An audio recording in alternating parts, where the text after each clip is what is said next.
Chapter 1, Chapter Verse. In arche ein hologos. In arche ein hologos. In arche ein hologos. In arche ein hologos. In the beginning was the Word. The chant.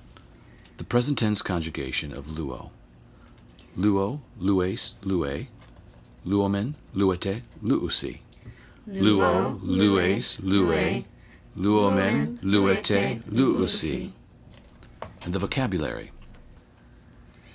Akuo, akuso, ekusa. Akuo, akuso, ekusa. I hear, I will hear, I heard. I hear, I will hear, I heard. Balo, balo, ebelon. Balo, balo, ebelon. I throw, I will throw, I threw. I throw, I will throw, I threw. Estio, phagomai, ephagon. Estio, phagomai, ephagon. I eat, I will eat, I ate. I eat, I will eat, I ate. Echo, hexo, escon.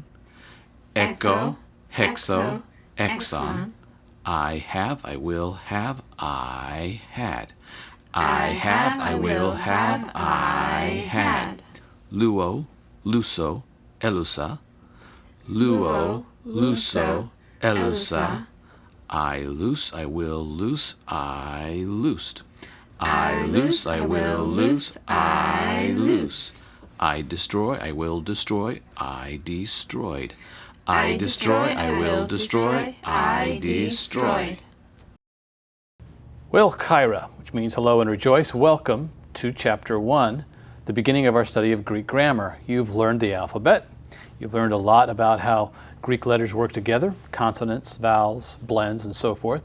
Now we're going to take that knowledge of your Greek alphabet and we're going to start forming words and learning a little bit of grammar. Grammar has to do with how words come together to make meaningful sentences. That's true in English, it's true in Greek. Each language has a grammar. What's neat about studying Greek and other inflected languages like Latin is that as you study this very orderly grammar of Greek, you're really going to be studying the grammar of all language. In other words, as you study Greek grammar, you're going to be learning something about English grammar. I think that's pretty cool. Well, let's begin our study of Greek grammar. First of all, let's remember the alphabet. There it is.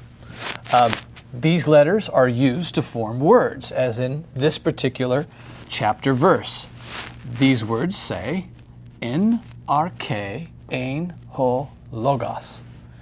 En arche ein ho logos. Note the accenting. We have an accent here over our K, the K syllable. We have an accent here, the first syllable of logos. So, en arche ein ho logos. In the beginning was the Word.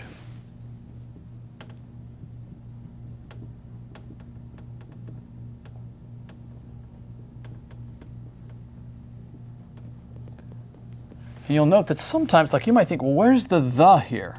Could this be in a beginning? Could be, but properly translated, we will supply the there. Sometimes you won't always see the definite article. And I'm getting ahead of myself a little bit because you haven't learned definite articles yet. But this is a definite article. You're going to learn this later. Ho means the, and it goes with logos, the word. En arche ein ho logos from John 1:1. Now let's take a look at our first little chart. Sometimes we will call this a table. Sometimes we'll call it a paradigm. Sometimes we'll call it a chant because we do chant and sing these charts in order to memorize them. But it's a chart showing you a conjugation of a Greek verb. The Greek verb happens to be luo. We call it luo from this first form right here. Luo means I loose. Well, that's kind of an odd word. We usually say I set loose or I cut loose, but you can loose something as in detach it, let it go. Loose the little sailboat. It also in Greek can mean destroy because in the Greek mind you can also let loose an army that would go out to destroy, to fight. So loosing and destroying were kind of connected. So I loose or I destroy in Greek, luo. It's a short little word. It makes a good example, therefore, for learning other Greek words. Luo, lues, lue. I should actually, sometimes when we're chanting them, it's easier to accent the second syllable, and so sometimes you'll hear me say luo, but really the accent is luo, lues, lue, luomen, luete, luusi. I loose, you loose, he, she, it looses, we loose, you all loose, they loose. This is a conjugation. A conjugation simply is a list of all of the verb forms in a particular order. We're listing the verb with its endings in a particular order. And it comes from a Latin word which means to join together. So we're going to join together verb endings and their verb stems. Well, what is that? Well, we're going to be discussing this in detail in chapter 2, but here's just a preliminary teaching. These are our endings right here.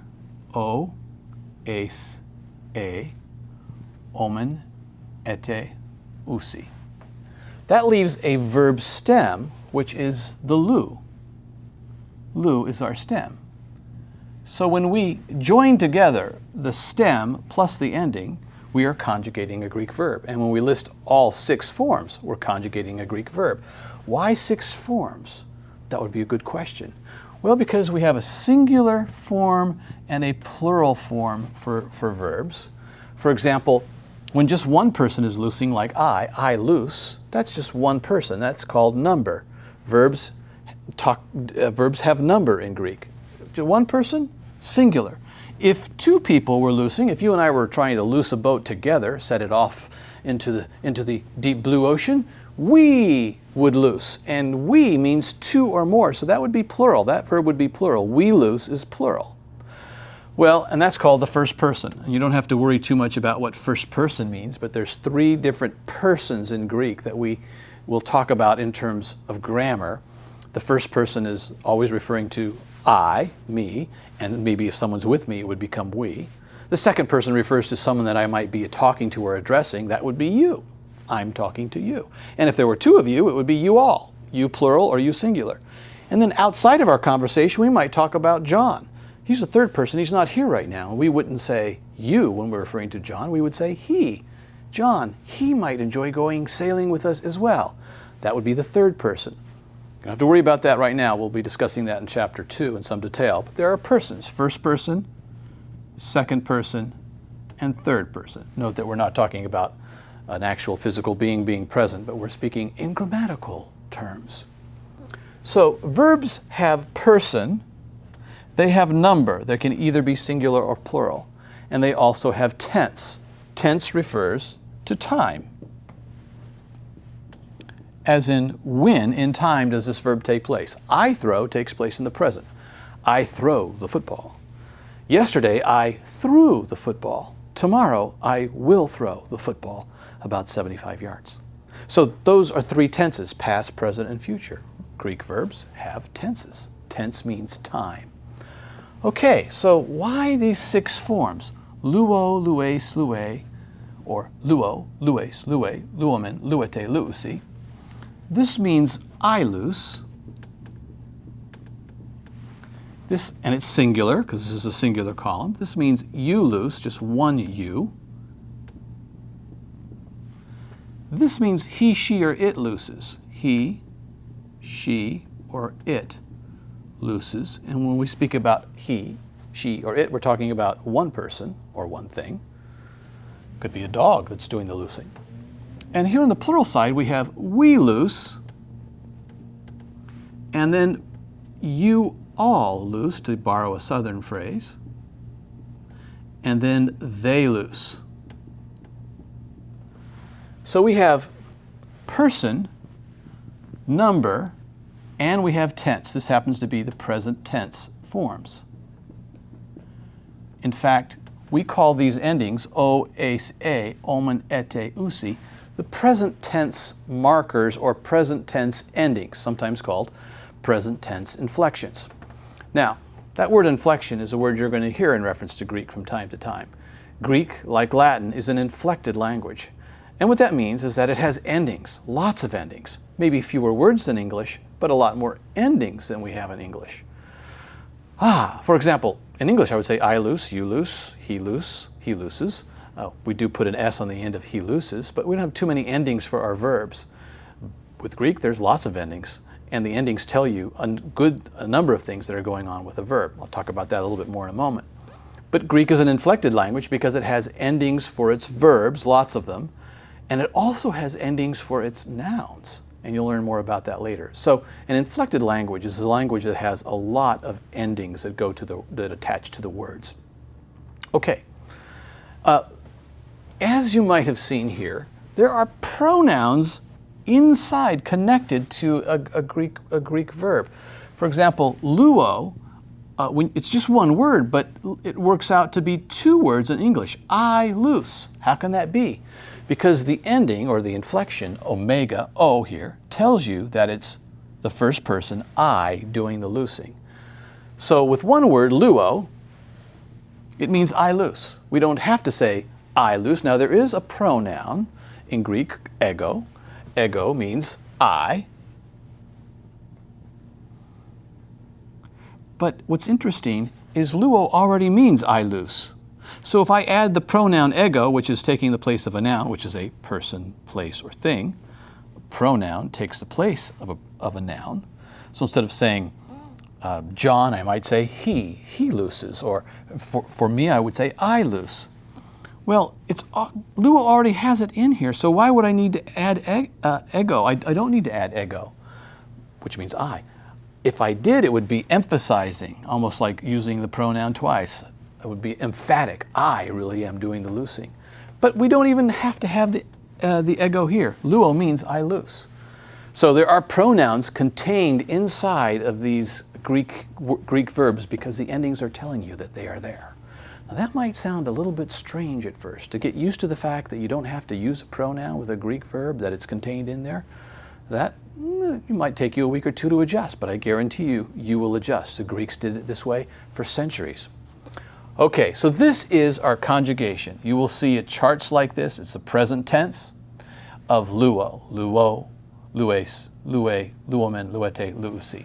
And I encourage you to chant that throughout the week until it's deep in your memory.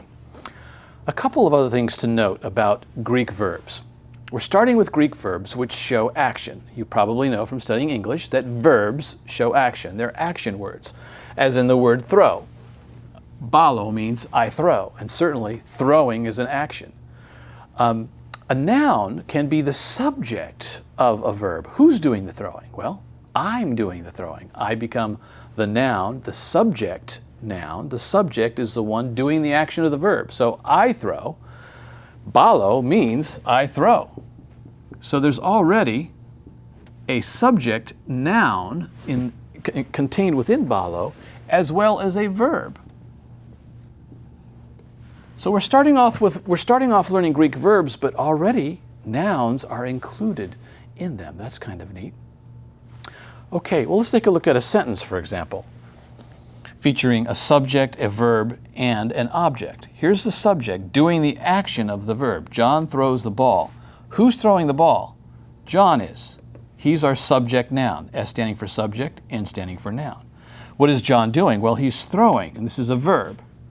And he's throwing something. What is he throwing? Well, he's throwing the ball. This is called a direct object. It's also a noun, but it's the object of the verb. It's what he's throwing. This word "the" is what we call a definite article, and you'll see later that it can be abbreviated AA. You don't need to know that right now. That just stands for article adjective, but it stands for the definite article.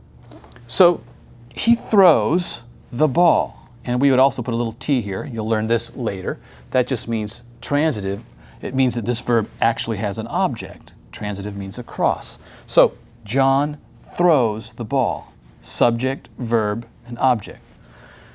In a few chapters, you're going to be learning some nouns, and then we can form entire sentences with verbs and nouns. That's going to be a lot of fun. Let's look at some of the Greek verbs for this chapter. Akuo, akuso, hekusa. I hear, I will hear, I heard. Balo, balo, ebalon. I throw, I will throw, I threw. Note the change in accent from balo to balo in this future form here. Note that this is our present tense, this is our future tense, and this is our past tense. These three words that you learn for each verb are three tenses, present, future, and past. And they are called the principal parts. The principal parts. Why are they called principal parts? Because they're important and foundational. As you learn these principal parts, they're going to help you to form additional verbs down the road. So by learning these three, you'll be able to form lots of other verbs down the road. So learn them really well. Even if we don't use them much in this book, you will be using them later in your study of Greek.